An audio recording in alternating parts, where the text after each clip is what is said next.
everybody. Guess what? It's Tuesday. So, on Tuesdays, you can't do anything else but listen to CB Bowman live, right?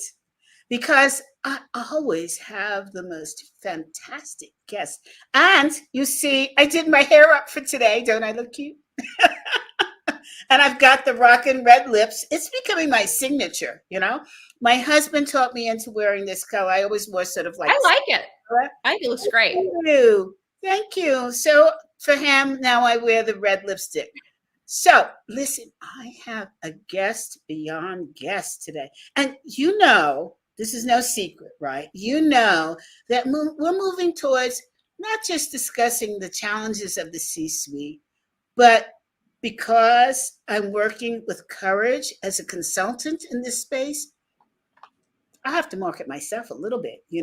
So we are now talking about courage that it takes to get to where you are, and courage in the workplace. How is that demonstrated? So we're rocking this year out about courage. And I couldn't think of a better person to have on the show than Gina. By the way, I still have the sniffles. It's Colorado, so forgive me if I use the tissue. It's real, right? Gina has a product that's out called Mighty Networks. It's a new tech platform that allows groups, teams, associations to be united. I would call it Facebook meets LinkedIn for the private group. And I have been looking for years for something like this because, I'm the CEO of the Association of Corporate Executive Coaches.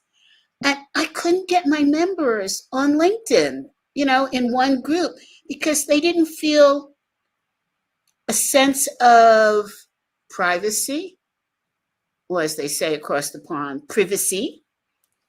And they just didn't want to disclose and talk real because as corporate executive coaches, we need each other to talk about situations because we can't talk about it in real life. Everything we do is confidential.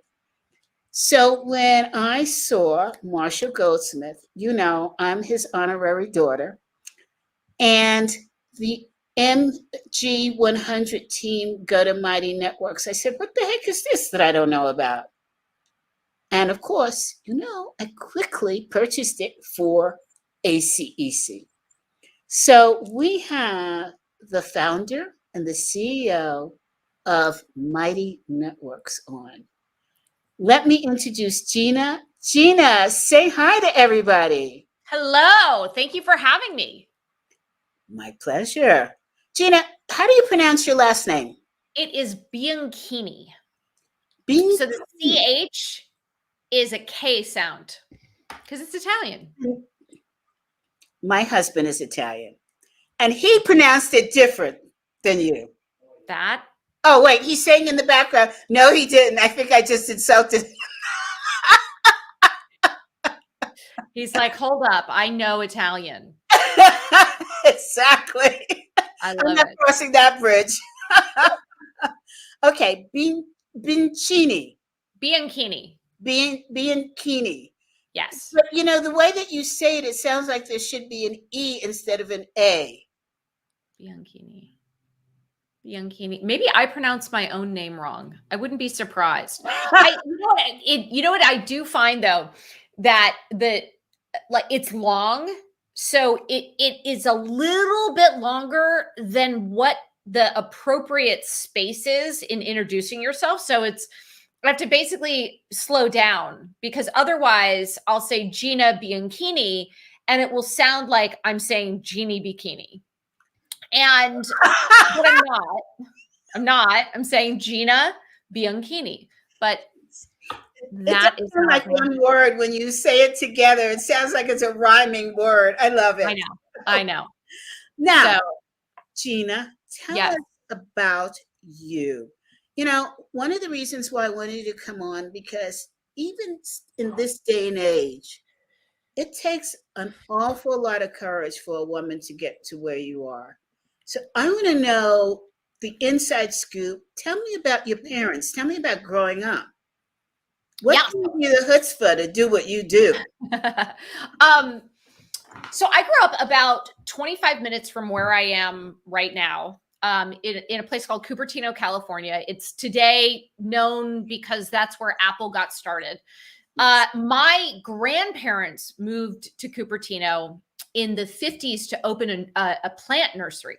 So, when Cupertino was all orchards, they moved down from San Francisco and opened a nursery. So my grandparents were small business owners. And then my dad was was the first in his family to leave to go to college at UC Santa Barbara, came back with my mom, and he became a history teacher and was a history teacher while I was growing up. And I grew up in a place that everyone had an interest. Everybody had a passion that they were following or just curious about. For my mom, it was raising guinea pigs. And for my dad, it was old cars. He restored Model A and Model T Fords and a Porsche and a Mercedes on a teacher salary.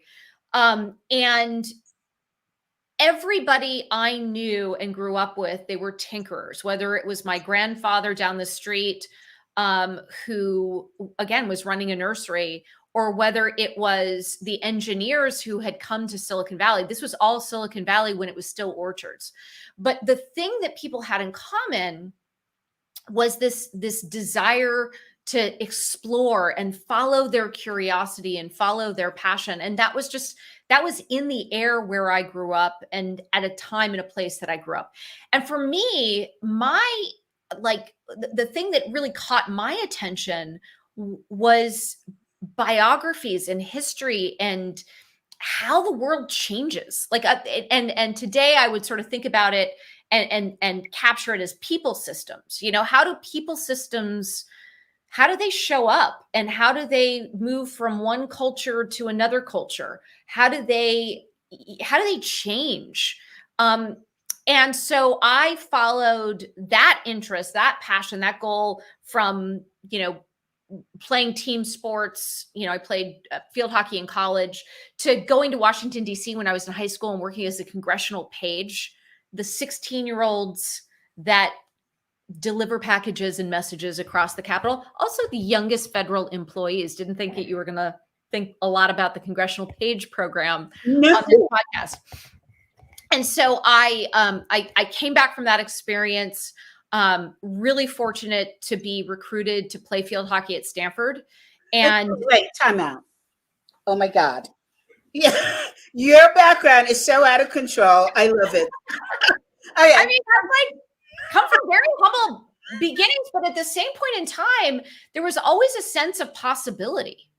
I grew up in a place that had a sense of possibility to it, that was just in the air, and I would argue is still in the air. By the way, I have to turn my heater off because it was freezing and now it's not. Okay.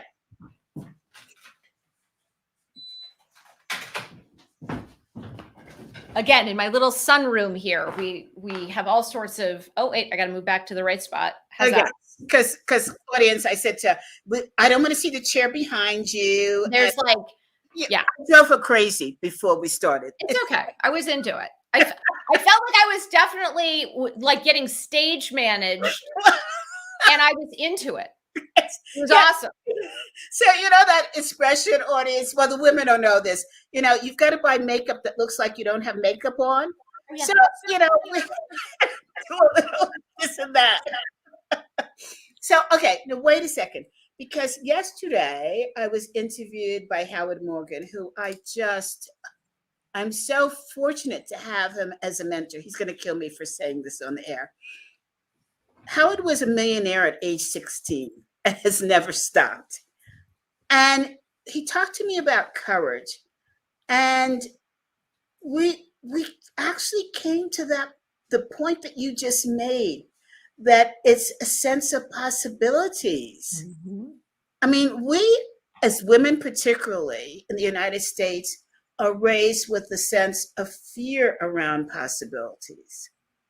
But your environment said, go for it. So at age 16, you went off? Yeah, I mean, it was like a 6-month program. It was like basically a, yeah, you went for a semester. But yeah, I mean, I had never been to the East Coast and moved into Southeast Washington, D.C. from Cupertino, California. Let me just say that Southeast Washington, D.C. and Cupertino, California, especially in 1989, very different places. Oh, yeah. Very different places. But it was an incredible experience. It was also an experience that I would say I had, and I realized that I wanted to go to college in California, and that there was a lot about where I was from that was pretty special. And sometimes, you know, the best way to see how special a place is to leave it and come back. But do you realize how different and how lucky you are that your parents let you do this at age 16? Yes. Yes. I mean, I look at some 16-year-olds now and I would say, yeah, not so much. Yeah. Yeah. But they had the faith, courage, and I don't know, my favorite word today is chutzpah, to let you go at age 16 and not worry. Well, they probably worried their spouse, but didn't let you know, said that it affected you. Yeah. It was great. It was a great experience. Okay, so you did that. You met high-powered people, or who did you meet? I mean, we were all 16-year-olds. So, you know, certainly we were working on the floor of the House of Representatives and the Senate. So we got to see all, you know, I worked in the Democratic cloakroom. So I was delivering messages to different members of Congress. And, you know, we saw the State of the Union, like had a front row seat to that. So it was just a really incredible experience. But it was also for me, meeting other 16-year-olds from across the country. And this is a really interesting program. So there were 66 House pages. And essentially you're nominated, or your member of Congress, based on their seniority, got to pick who were the pages. Well, what that meant in practice was, you know, there was somebody like me from Cupertino. There was somebody from Alaska. There was somebody from Marblehead, Massachusetts, another person from Monterey, another person from, you know, Arkansas, like farms in Arkansas and Mississippi. And so downtown Chicago. And we lived in a dorm on Capitol Hill, and it was, again, it was just a really fascinating experience to see, to meet people from all over the country. And you just realize how amazing the United States is, and how different, you know, areas of the country are, but also what we have in common. And it's, you know, somewhat challenging to remember that today. But that experience was really important.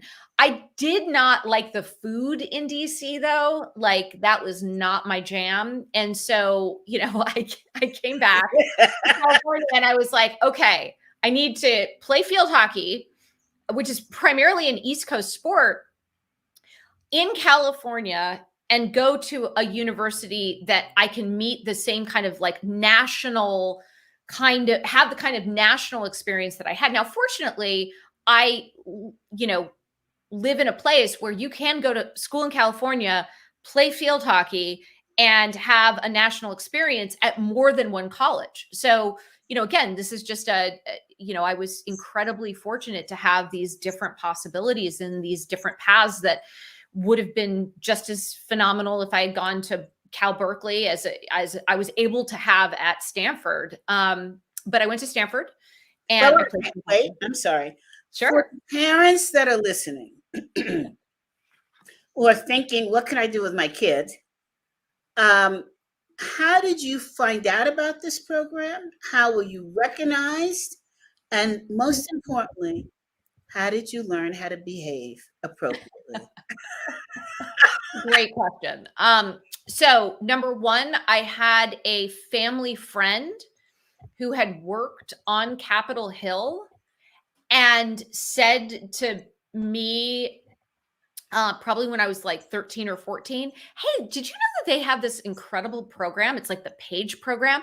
And then I forget if she had prompted me or if I had done it myself, but I reached out to my member of Congress, named Norm Mineta, who went on to become the Secretary of Transportation. And for his pages, you applied. And so I applied and I got it. And I found out 3 weeks before I had to be in Washington, D.C. I got I remember like madly going shopping, but also getting a really ill-conceived haircut that I don't recommend. And in hindsight was not my best choice. But anyways, I got my haircut, a very cute bob for 1989. And then I think your question was, how did I learn how to behave?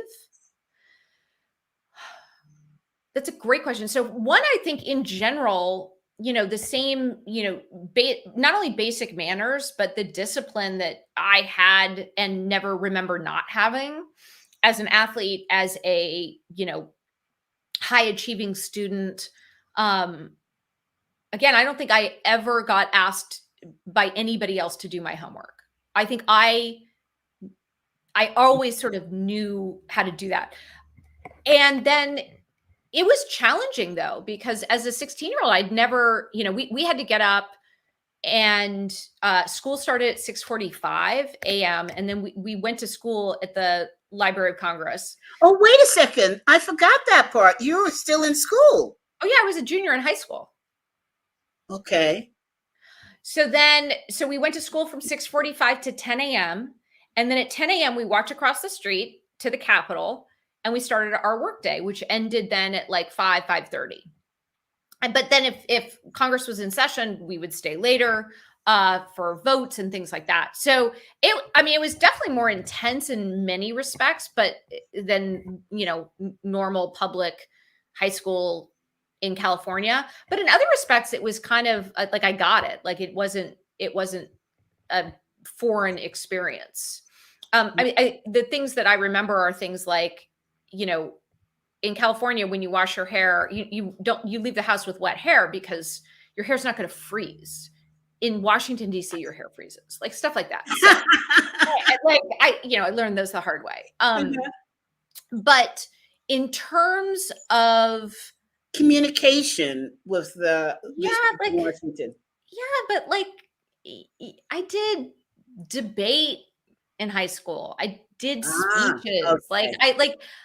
I was your classic overachieving student and person that was like gonna do all the things. And I did all the things.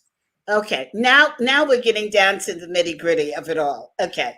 There was a firm background of prep in your moving over to DC. Okay. Now we can move on to field hockey. What the heck? Great. So I went to Stanford, played field hockey, tried very hard to not be a political science major, and then decided to be a political science major because it was the thing I cared about. Because to me, political science was about people systems and how people make decisions and how we, what we expect of ourselves and each other, how we think about what we want out of our lives, our societies, what matters, what doesn't matter, and what's important to us. What is the kind of society that we want to build? And so I majored in political science, and I went back to DC when I was a junior, between my sophomore and junior year in college. So this is like 3 or 4 years later.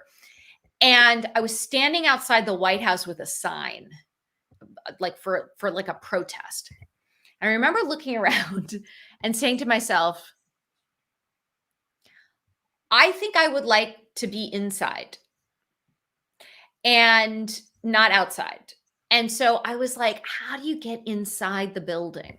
And it was at that point also sleeping like on a mattress on a floor, eating like learner's bagels for every meal because I was very like I was it was an unpaid internship and I didn't have any money. That I would like to go into business. And I thought business would be better for me because I could take what I loved about, again, people systems, political science, and apply it to business. Then was interesting to me and intriguing to me in terms of, again, how does a group of people come together to do something and do something different? And I grew up in a world of entrepreneurship and small business ownership, so that was a very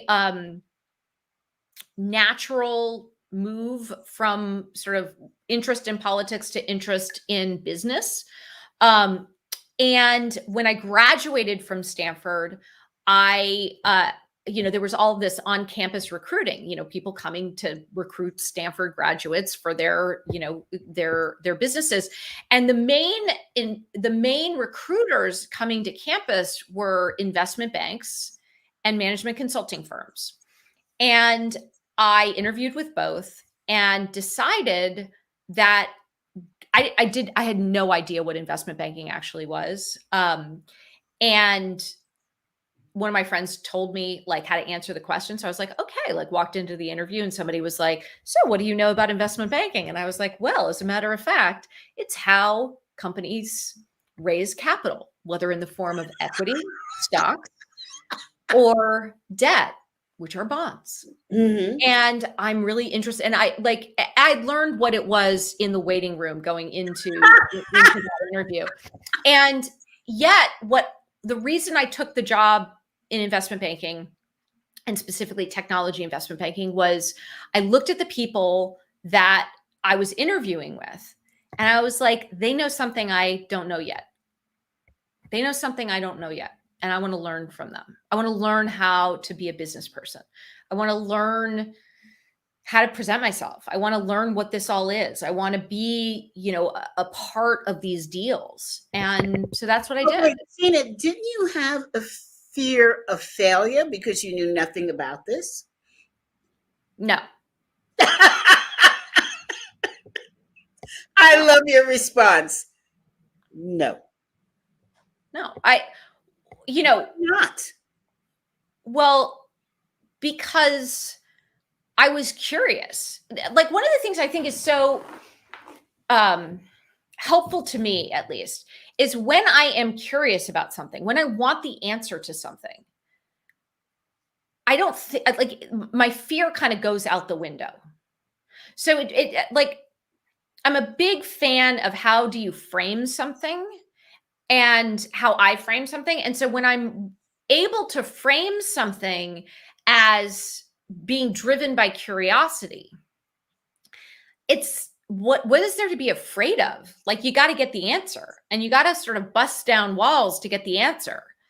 And for me at that point in my life and my first job out of college, it was, I want the answer to how do these people work? Like, what are they doing? And the fact that I had to learn finance in the process, it was like, okay, fine, I'll learn. I was not very good at it either, but I got better at it. And I learned what I wanted to learn, which was how do you be an excellent professional? How do you, I think about it today in the words that I have now, how do you participate on excellent teams and how do you contribute excellently? What does that look like? I spend a lot of time thinking about, what is that? What does that experience look like that's over and above? What's that product look like? What's that service look like? What is that? What does excellence manifest itself into? And I think when that question is motivating me, or I want to learn something, I'm not stuck by my fear. I may get stuck. I may get stuck by, wait, there's more to learn. Like I'm not quite ready yet, but I'm not stuck by, I'm not good enough. I can't do this. You know, I don't have the right background. I don't have the right skills. People won't like me. Like very few of those things get in my head. I love your definitions. And so my question to you is two questions. Go ahead. I will blow my nose. Great. You blow your nose. I'll see if that helps. Yeah. It did actually. Yeah. Yeah. We'll tell the audience that Gina is in California and the light is fierce today. It is fierce. Yes. Okay. My question to you is, what did you find out about being excellent? An excellent professional. What are the top 3 things that make you an excellent professional? Well, again, I don't know that I am every day an excellent professional, but here would be some of the things. Well, first of all, just by saying that makes you an excellent professional.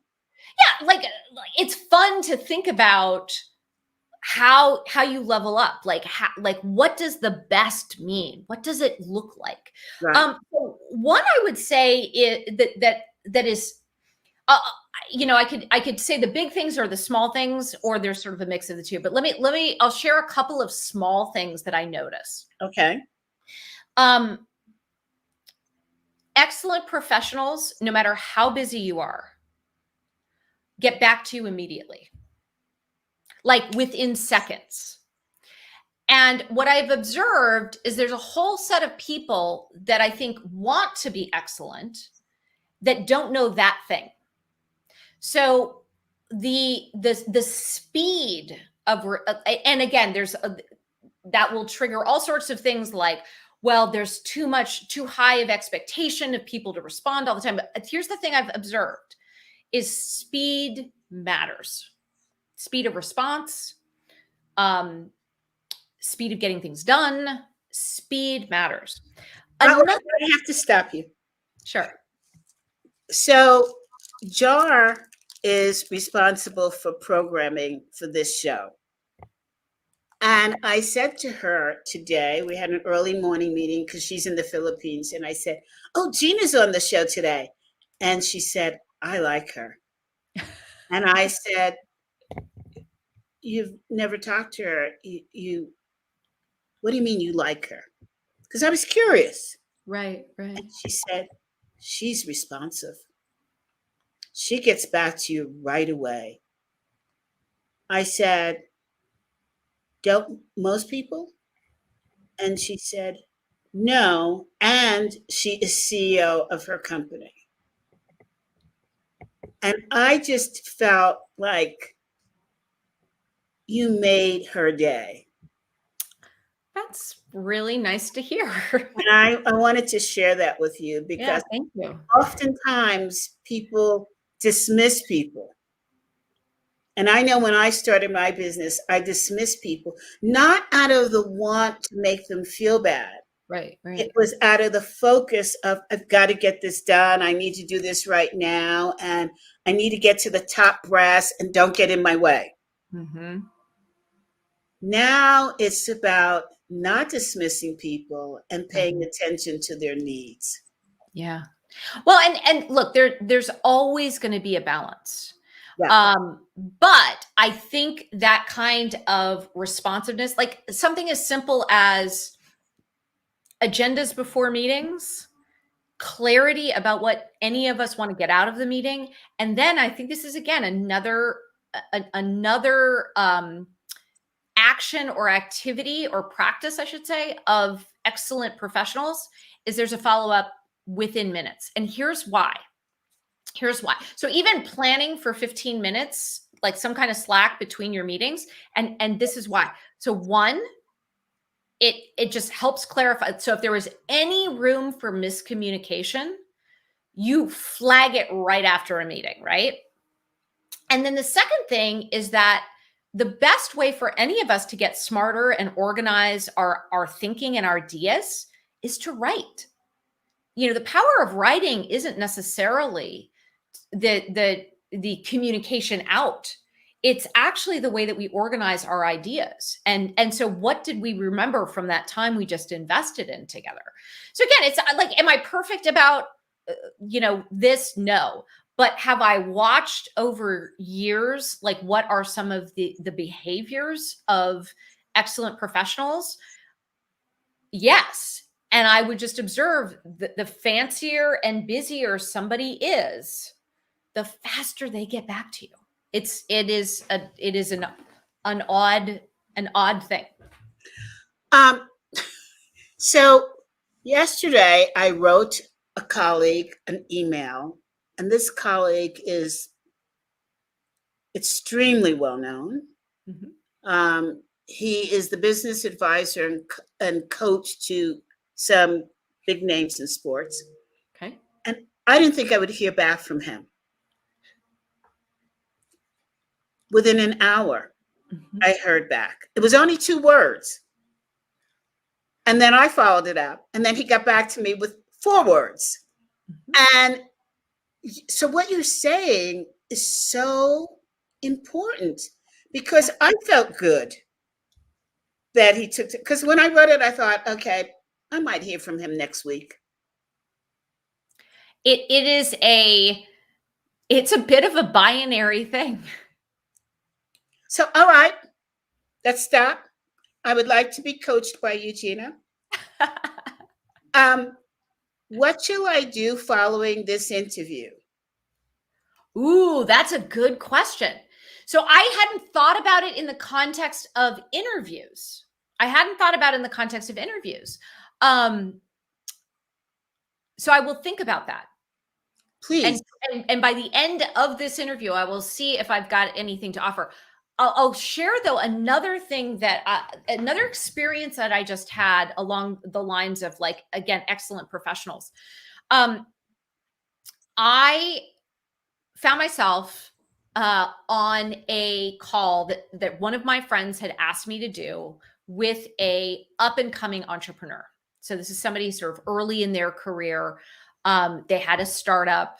They wanted to do a partnership with Mighty Networks and with us. And I got on the call, and it was all about their business, like what they needed from me. And this is the other thing that is, you see where I'm going to go. I know where you're going. I know where you're going. And it was fascinating. And I'm hoping that it's not just because, she was early in her career, but clearly no one had sort of coached her or honestly had coached me when I was earlier on in my career as well, which is, it's all about what you can do for somebody else. It's not about what they can do for you. And I think that one of the challenges of, a generation and an environment where parents have done so much for their kids, they come into the real world and they're like, well, if I just ask you to do it for me, aren't you going to do it for me? Like, don't you understand that you should do this for me? And I found myself, one, trying to explain to her, like, actually, some of this is just out of my control. Like you're not answering sort of the key questions that I would need to have answered to move this forward, which then made this a waste of your time and my time. But that's only second to the fact of, ask me out on a date before you want to go jump in the bed. Yeah, I'm sorry, but I'm on LinkedIn. Yeah. I don't have as many followers as you do. Yeah. I'd like to, but I say to myself, people who send me notes, I saw you on LinkedIn. Will you endorse me? Who are you? I don't even. I know nothing about you. Yeah. Never heard. I don't even know your name in this. Right. And this is where, I think we are in a day and an age and a moment where the following is true. One, we need our lanes. Like understanding the value that you want to provide to people and being able to get to that very quickly, I think is really important. And one of those things that you can do, I think increasingly is pick your lane. Like, what is it that if somebody reaches out to you that you want to talk about, that you want to understand and want to discuss and go deep on? So for me, at this point in my career, I want to talk about designing amazing communities where people, both the hosts of those communities and members of those communities, can learn together and get results and transformation in their lives that they cannot get on their own. And I am obsessed with this topic. So if the only thing that you think about when you think about me is Gina equals community, wonderful. Wonderful. Like, and yes. I think there, for more and more of us to exist in a global network, having that thing. And again, you can change that thing as you go. You can morph, you can evolve it. But knowing, like, I had somebody reach out to me on LinkedIn that I did respond to today, because he's like, hey, I love what you're doing with community. I love what is happening with Mighty Networks. And here's what I do. I basically do paid Facebook ads for really large YouTube creators. So it was really clear to me, he understood what he wanted to understand from me. And I knew, and he told me what was the value that a communication and being able to sit down and talk would have. And it doesn't have to be transactional. I'm not expecting anything to come from it, but I know going into the conversation what we're going to talk about. What your role is. What my role is and what his role is. So I think that what I think increasingly excellent professionals do is they make it very clear, what is it that we're going to do together? And I think that this plays itself out in, so many different areas of our lives, as we spend more and more time with just a more, a volume of potential people to spend time with. And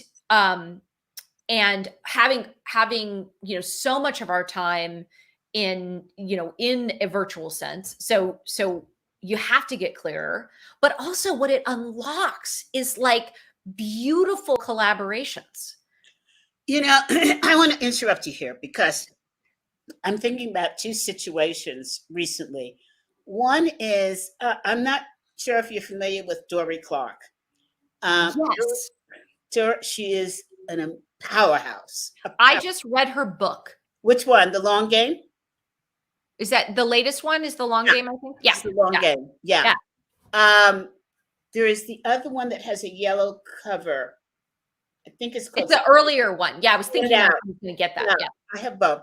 And so I've interviewed Dory on this show, and Dory and I are both part of MG 100. And I remember when I first met her in London in 2019 when she won the Thinkers 50 award, because my table was right next to hers. Oh, wow. And I said, Dory, we didn't know each other then. I said, Dory, I'm so proud of you. And she just embraced me, right? I just received her latest blog post. Okay. And it's about creating a community of mentors. How about that? A board of directors of mentors. And I said, I don't have to read this one, Dory. I got it. But something drove my fingers to the original post. Right. And I am telling you, I learned so much from the time I spent to read that article. Oh, wow. What she talked about is exactly what we just talked about. Being clear in the ask and being clear on what you can do. Now, that leads me to another thing. I've recently, about 3 months ago, started something called WPP, Women's Power Pack. Okay. Because it occurred to me in all of the groups that I belong to, MG 100, Tasha 10, etc., Thinkers 50 now, women need support, successful women need support in how to communicate. Mm-hmm. And so I said, what if I put together a group of women and we support each other on how to communicate? And I'm talking about Isabella Lundberg, who was just voted #1 in LinkedIn. She's in the group. Libby Pinchoff, who's known for starting a university on sustainability in California. So we all got together, and it was only going to be a 5-week program. Now we've decided that it needs to be a year, because the things that came out of it, second session, is what the hell? Why are we not asking? Right. And I said, what do you mean we're not asking? And they said, when is the last time you asked for a review on LinkedIn? Mm. And I thought, yeah, it's got to be at least 10 years. Right. And I was put to this. She said, CB, everything that you're doing out there, you have not asked for a LinkedIn reference review in 10 years. Right. And I said, well, I haven't thought about it. And she said, men do. Yep. And all of us realized that. And I said, okay, I'll throw one back at you. How many in the group have recommended another woman to receive an award like Thinker Shifty? Okay. Oh, really? Oh, interesting. Men do. I was not expecting that answer. Yeah. I was not, and the reason I wasn't expecting that answer is because, you know, I've been a part of multiple groups, small groups of women, where that very quickly became the culture. And once it becomes the culture, and the sort of explicit set of agreements, then it gets real easy to do. Absolutely. So like this is probably like 10 years ago. And now today I'm like, really? People don't do that? Like, no, because as you just said, it's small groups of women who get together. We have a rule in this group. You can take 1 minute of the first meeting to talk about family, boyfriends, husbands, girlfriends, whatever. After that, you're banned from talking about it. It has to be only business. But as you said, it's groups of women that are coming to that realization. It's not the female business population. Right. And in fact, I'm going to be interviewing somebody soon. And in Thinkers 50 this year, where I was nominated. Congratulations. Thank you. Thank you. I said to one of the other women who was nominated, who has a book that was just released, I said, how did you reach the CEOs to interview them? This is my test question. And she said, it was a lot of hard work. Not the answer to give another woman. The answer is I did A, B, C, and D. And if you're interested, I could support you. Right. So we have a long road to go, right. A long road of networking together. Well, and here's the thing that I think you just really put a finer point on is how like the women and the people who are sharing specifics, step by step. Like, here are my numbers here. Like, yes. And I think, you know, and I think sort of the whole context of building in public, or even just building in a small group, is so powerful. But I will also say that I think it is as important in those asks to also know what we are giving and validating that is valuable to someone. Meaning leading with a give and then being clear in your ask. Absolutely. And what are those things that you like to give? What gives you energy in those gives? Versus, I think that there is a pretty destructive undercurrent and thread as it relates to women professionals that again is a little bit of like the way that the quote by Madeleine Albright has been weaponized, that if you basically are like, hey, look, I don't think I'm the right person to help you with this, or I can't help you with this because it's not a fit for my business or my focus or whatever, then there's a risk of somebody, especially another woman, coming back and being like, there's a special place in hell for women who don't support other women. And and it's just been weaponized in a way that one of the things that I think we can be so much more productive, but also supportive, and have more joy and more energy and more fun, is being really clear in like, hey, this is what I bring to the table. Like, it might be a fit for you, it might not. Here's what I'm looking for, if that's a fit for you or not. But just being a little bit kinder and more gentle with not just each other, but ourselves as well. And living in a world where it's about, hey, where's there a fit for a collaboration right now? Versus this, and I really think that sort of sense of like, oh my gosh, what if another woman tells me no, comes from that fear you were talking about earlier, and going to a place where it becomes personal.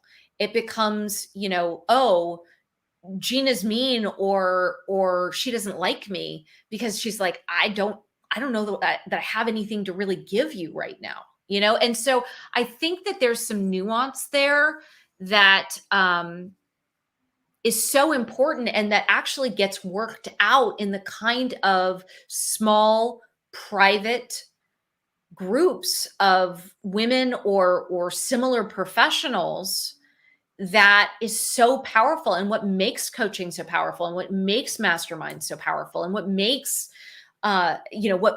communities so powerful. I think you're right. And I'm going to add to that two things. And one is going to sound really horrible, which is, we as women have to own the power of cut and delete. Mm-hmm.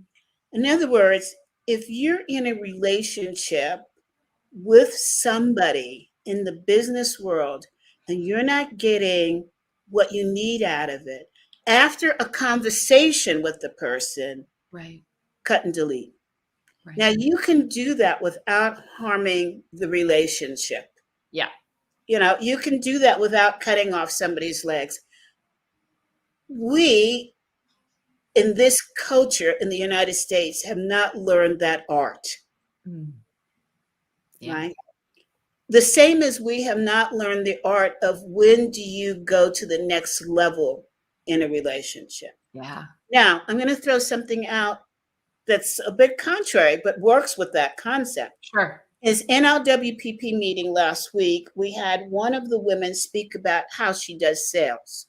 Very powerful. And she is superb in sales. Superb. And so we said to her, what's your secret sauce? And she said, I never end a relationship. Oh, I love that. And I said, what about the cut and deletes? She said, that's not a relationship. It never developed into a relationship. Interesting. So she said, and so I am the great connector. If I can't help you now, let me spend time to think of who can, or I could say to you, I can't do it this time, but call on me again. Yeah. We haven't learned that art. Yeah. And this goes for men too. Yes. It's where I learned is from my first boyfriend from Italy. I feel like there might be like a type. A type, European. It kind of feels like there's a type. Yeah. I go for the European guys, I love it. They know how to deal with my BS, So I'm going to get in so much trouble on this show. But I remember the conversation, actually, and I was a young kid, because my boyfriend at the time asked me if I was going to fix dinner. And I'm thinking, I don't do dinner. And I said, no, let's order something. Why would I be the one to cook? You know how to cook. in this Italian accent said, I guess you don't love me enough to cook me dinner. And I'm like, that's Oh, the manipulation. Bang. wow. Notes. Like, oh my God, I gotta fix this guy dinner. Yeah. That art is so European, but it takes time to develop. Right. And we just move on such a fast track that we don't think about the times that we said yes that we may not have wanted to say yes, but we're okay with saying yes. Right. Right. Well, but the flip side is, or the thing that I think is important is that we are doing things from a place of wanting to do them, or that we know it brings us energy.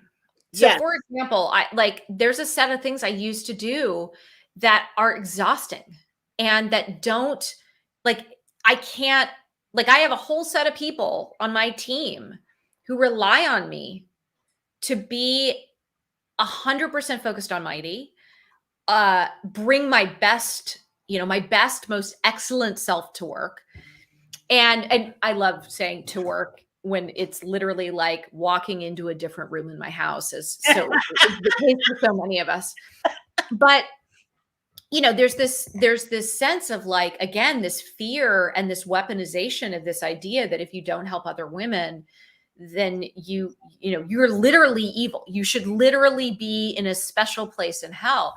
And what I had to get comfortable with is first of all, fast no's are gracious. Fast no's are gracious. And you can be a fast no. Like, it's okay. And that the thing that I'm really clear on is who is relying on me to do my very best work, and how am I delivering on that agreement that we've made. When somebody bets their career on coming to Mighty, making sure that my priorities and the way that I spend my time, and being very careful with my time. Like, one of the things that I do is I keep a time diary. Like, where did I spend my time this week? Was it productive? What would I like to do differently the next week? And the faster that you review things, it's not just about keeping track, it's about also reviewing it, that the real power comes from. I love what you're saying, because when I started ACEC, the best advice that I got was stay the course. And Yeah. people came after me and said, why don't we write a book together? And I love that idea. And then that statement flipped in my mind, stay the course. Yeah. Because it's going to take time away from what you really want to do. Yep. I think we could do it, but we just have to be careful in the selection of. Well, and I'll take that one step further. We were having this conversation internally yesterday, which is the opportunity costs for considering a different path, making all the changes in terms of that separate path, when you actually also know that the things that you agreed to and all the work that went into the current path and defining the current path, it has not changed. Yeah. All you're doing is ensuring that you're actually moving slower than if you basically are like, stay the course, get this thing done, reflect on what we learned from it, Lessons learned, and figure out what we want to go do next. And this is one of the things about balancing. So many people, when they come to Mighty and they're building a community, or their courses or their programs and workshops, it's like, I have to make it perfect day one.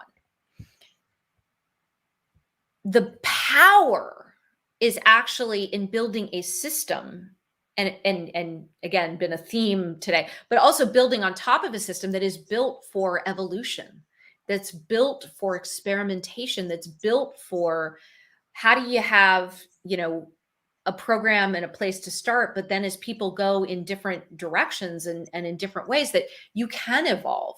So I actually believe, coming back to your point about staying the course, yes, you stay the course, because staying the course is going to be the way that you learn the fastest, with focus, and that you can evolve in ways that are possible, that unlock new opportunity only when you stay the course, only when you focus. And that's not to say that you don't examine other possibilities. Yes. Because I want to be real clear about that with the audience, because when you do that, that's not experiencing courage. You've got to open that door and know what you're saying no to and know what you're saying yes to, and have be Right. clear about it. Yeah. And when you say no to something, don't say no forever. Put it in a diary or a book. I'm so glad that you're clarifying that, because I think that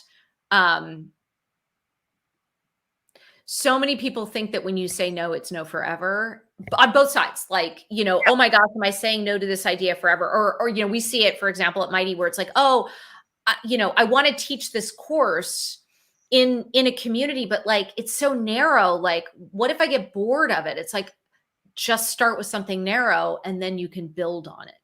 That's the power of this moment. Hey, we only have a few minutes left. What's your time schedule for today? I will have to go in roughly 10 minutes. Darn it. Okay. Because I was going to suggest we break and then continue, but because I want to spend more time now talking about Mighty Networks. Sure. So will you come back if we don't get everything covered? Absolutely. I am more than happy On to. the spot, you know, but I feel like we're BFFs by now, right? I know. And as we just talked about, if I didn't think that it would be fun and the time was not flying by, I would find a way to say that's not a fit. But it is a fit, because obviously I like to talk about not just Mighty Networks, but community building, and the community design in general is something that gives me energy to talk about. So yes, a resounding yes. I want to talk about that. I want to talk about it in relationship to my WPP group. Okay. Great. All right. Mighty Networks. Mm-hmm. Guys, if you don't know what it is, it's like saying, I don't know what a Christmas tree is like with presents underneath, right? You know, or a Hanukkah bush or a Hanukkah candle, whatever. Right. It is a gift to any group of people. You know, I started it and I thought, okay, I can get this. This is easy. And I did. But then I saw a hidden value. And now, so the way it's designed is that you invite a group of people and they can communicate with each other. And number one, it takes all that stuff out of your email system so that you could see things that relate to your business on email and things that relate to socializing business. Notice I said socializing business, right, is Mighty Networks. So you create this community that is, she does what she says she wanted to do. She created systems that are community driven, right? So now I go in and I see, wait a second, I can organize things by topics and events. I can now tell people, because people in ACEC are saying, CB, we don't know what's going on. You know, we've got so many opportunities in here. We can't keep track of all the events and all the things that we're supposed to look at. And, you know, and my email is getting cluttered and I'm blah, blah, blah, blah, blah, blah, blah, blah, blah. And they were right with their blah, blah, blah, blah, blahs, but I couldn't find an answer. Right. So now we have different pockets in Mighty Networks. They could go to one pocket to share an event that they're doing, a webinar, a seminar. They can burst it out. They can say whether or not they're charging other members. We have a research topic where we drop in information that we've researched. We have communities for our committees, and they can have private discussion. Oh my God, some of the topics we have now we have a blog section. So if you awesome blog, yeah, shoot out to your clients and you share it with other ACEC folks, it's there. Here's the value, because ACEC has the mindset of we are a professional family. We are one. We learn, we share, we explore, and we're not afraid of competition. So if in your blog, one of the members sees something that their clients would be interested in, they have permission to pick it up and shoot it out to their clients. And if they don't have, Coach One doesn't have the expertise that Coach Two has because Coach Two put it in their blog, they're not afraid to pick up the phone and say to Coach Two, my client's interested in what you're offering. Let's team up. Yeah. I want to tell you, it's exploded. Yes. This is great to hear, and look, the thing that I have so much fun with is obviously hearing this because I've been working on Mighty for for years now, for 4 years now. And the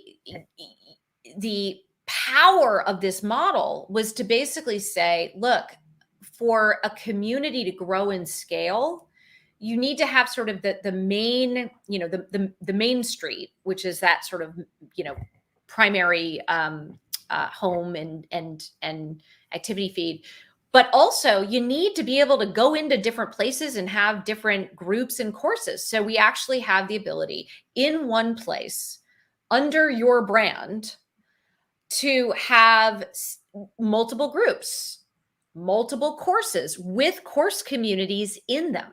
So it's all in one place, to the point where I've been exploring online courses and Facebook groups and how newsletters work. And it's like, I sit there and I'm like, this is how people are doing this. This is so crazy, because the power of being able to bring people together in one place. And one of the other things that is very different about a Mighty network from, say, Slack or even a Facebook group is in your home feed, it is your home base for all the groups that you're belonging to, all of the courses that you would belong to if you're using courses. And so what that means is that you have one place to go. Yes. Yeah. One place to go. You can see everything, as opposed to, what is sort of emerged with Slack and other community platforms that get used is I have to go from channel to channel to channel to channel, and it's overwhelming. And then, by the way, like, not only the channels, but then private messages and we have DMs as well as, groups and courses. But just, it's so obvious at this point, again, as somebody who studies systems, that you need one place to go. And it doesn't mean you can't navigate into the nooks and crannies, but you need one place to go. And one of the other time savers that it has, you can decide how often you want the messages. Yes. And for people like me who own the system, what's nice is if I think I'm sending out too many announcements, I can group them together on announcement day. Yeah. The other thing that we did is, because Smart. we were sending out our newsletters to using a direct mail system. Yep. That people know. But people were saying, I'm not getting it. And I would go into the back end and I would see that they opened it. We now put it into Mighty Networks. Oh, that's smart. So if you think you've missed an issue because it comes out quarterly, it's right there as a member, you have the right to see it. We don't have to worry about searching our files, going back through, the direct messaging system to find it. It's like, oh, you missed that issue? It's here. Right. So it's so exciting, and it's easy to use. That's the goal. We are always looking for ways to make it easier and easier, in part because, we're essentially trying to offer coaches and creators and brands not their own Facebook group, but their own Facebook. Yes. Like, the ability, but by the way, where they get to control, the entire thing, meaning you have email addresses for everybody. Like, if you want to if you want to go somewhere else, you can.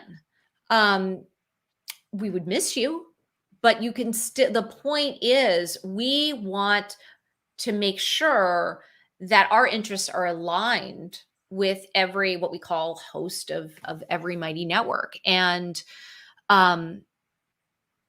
we're bringing things together that haven't been brought together before, like the ability to have courses and community together in one place, the ability to sell courses in community, and then, by the way, have a free network for people to come in. So you essentially can create a freemium model. So there's all of these things, and we're just seeing tremendous success. So, for example, I'll share this one stat because I think it's fun, but also it speaks to, you know, what our mission is, which is to allow and unlock unique, vibrant communities that are mastering something interesting or important together, led by brands or creators or entrepreneurs or coaches. And the stat I'll share is that 77% of people who offer paid plans on a Mighty network sell paid plans on a Mighty network. Wow. Wow. So what that means is that we are building a platform and working very hard behind the scenes to do it. I always think about us as hopefully like ducks, you know. We want people who are creating communities to be successful at 10 members, at 30 members, and at 300,000 plus. And right now, you know, we are certainly leading a new era of community innovation, where that's possible to pull all of these things together in one place. So I have an ask now that I have an in. There's a feature I would like, and maybe it's there and I don't know. That would be even better, but in all cases, I want to hear it. I would like our members to be able to search for each other by location. Yes. So you can do that today, sort of. So I would describe it as a beta feature. So what you can see is members near you. Yeah. And then, by the way, if you go to a new location and you pull up your app, it'll show you all the members in that area. Wait, that's on there and I didn't know? Yeah, that's on the apps. You know, so if you're on the Android, I have to do it by phone. In that case, yes. Although it might not, like, you could change your location on the web. So you can do it on the web too, but you would change it by, you know, putting in Colorado or Chicago if you're on a trip to Chicago, for example. Yeah. So anyways, so that is all there. And then in terms of searching by location, if you put in the location at the top, so the top search bar, which is a universal search, you'll see the people and the content by that location. I have to send out an announcement. Sounds like this is an announcement. Sounds like there is an alert here. Okay. And it sounds like we can do a better job of formalizing, making that easier. So I'm going to write that note down. Okay. Then I have another one then. Great. You're already on this one. I would like because our members are literally the top in the executive coaching space. Yes. They're master levels. I would like if there was a way that people who are looking for coaches could search. Yeah. Just have that search feature along with what their equity is. What are they bringing? What are they specializing in? Mm-hmm. So I would like to be able to sell that feature. Yeah. Various companies. So it's interesting. You could do that today through a feature we have called member categories, but it's like everybody would sort of have to agree to like the way you would use it. For example, you know, opting into the category, you know, coach for hire versus opting into the category looking for a coach.